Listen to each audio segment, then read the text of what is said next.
नमस्कार दोस्तों, आप सभी का स्वागत है जीवीआर इन्फॉर्मेशन यूट्यूब चैनल पे। दोस्तों, आज हम कुछ महत्वपूर्ण अपडेट यहाँ पे लेकर के आए हैं जिसके बारे में हम बात करने वाले हैं। सबसे पहले तो महत्वपूर्ण अपडेट ये है कि आरआरबी एनटीपीसी का जो 12th लेवल का रिजल्ट है वो जारी हो चुका है। तो आप इसको जाकर के जरूर देख लेना और जिनका भी रिजल्ट इसमें हुआ है उनको बहुत सारी शुभकामनाएं और वो मेंस की तैयारी में जरूर लग जाएं, क्योंकि अगर वो रिजल्ट हुआ है तो ये आपकी मेहनत का परिणाम है। तो इस मेहनत को आपको जाया जाने नहीं देना है, ठीक है। तो इसकी हालांकि कट ऑफ भी काफी हाई गई है क्योंकि यहाँ पे वैकेंसीज भी काफी कम थी, तो आप इस चीज को समझ सकते हैं।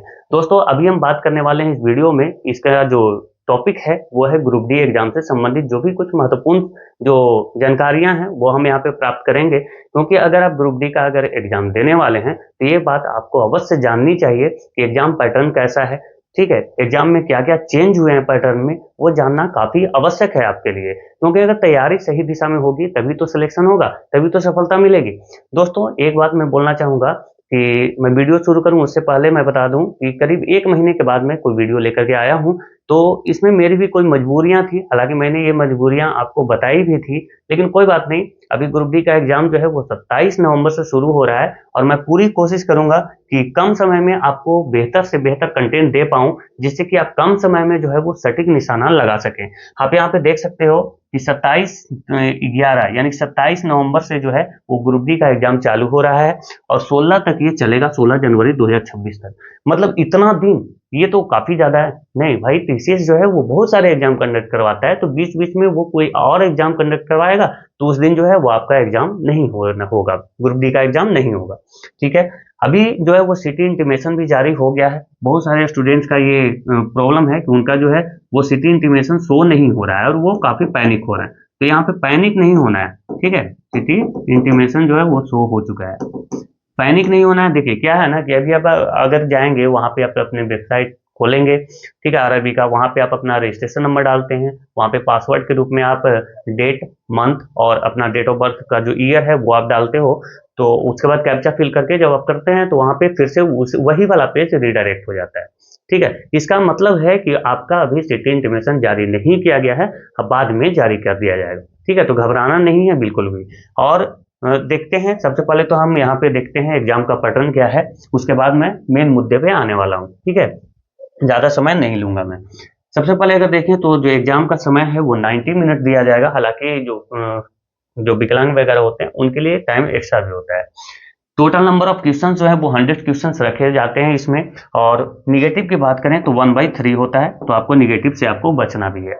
अगर बात करें जनरल साइंस की तो यहाँ पे 25 क्वेश्चन साइंस से पूछे जाते हैं, मैथ्स के 25 क्वेश्चन है और रीजनिंग के 30 क्वेश्चन है। इट मीन्स कि मैथ्स और रीजनिंग को मिलाकर के ही सिर्फ 55 क्वेश्चन आ रहे हैं।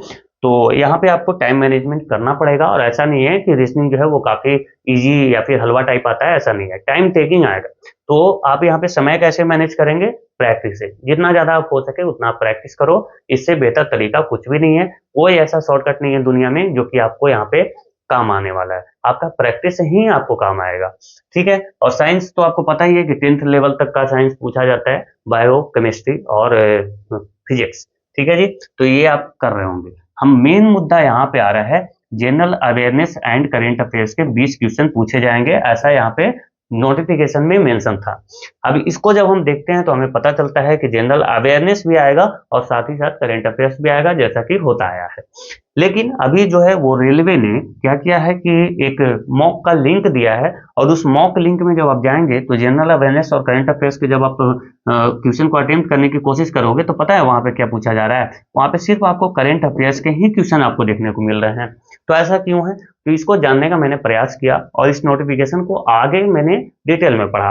तो यहाँ पे देखिए क्या है, जब आप आगे आएंगे तो यहाँ पे जनरल साइंस तो है ही, ये तो सारी चीजें यहाँ पे लिखी गई हैं कि the syllabus under this cell cover physics, chemistry and life science यानी कि bio of 10th standard level, जो कि सीबीएसई पैटर्न पे है।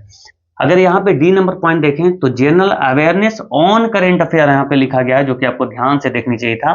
क्या लिखा हुआ? General awareness on current affairs in science and technology, ठीक है, स्पोर्ट्स, कल्चर, पर्सनालिटीज, और यहाँ पे देखें तो economics, politics and any other subjects of importance. इसका मतलब क्या है कि जो जीके के जो प्रश्न है वो तो पूछे जाएंगे, लेकिन जीके के क्वेश्चन जैसे हिस्ट्री का ये नहीं आएगा कि अकबर के पुत्र का क्या नाम था, ऐसा नहीं आएगा। मतलब कि सिंधु घाटी सभ्यता में झेलम को किस नाम से जाना जाता था, तो इस तरह के क्वेश्चन नहीं पूछे जाएंगे। आपको जो भी करेंट अफेयर्स आएंगे वो, सॉरी, जो भी जीके आएंगे वो करेंट अफेयर्स पे बेस आएंगे।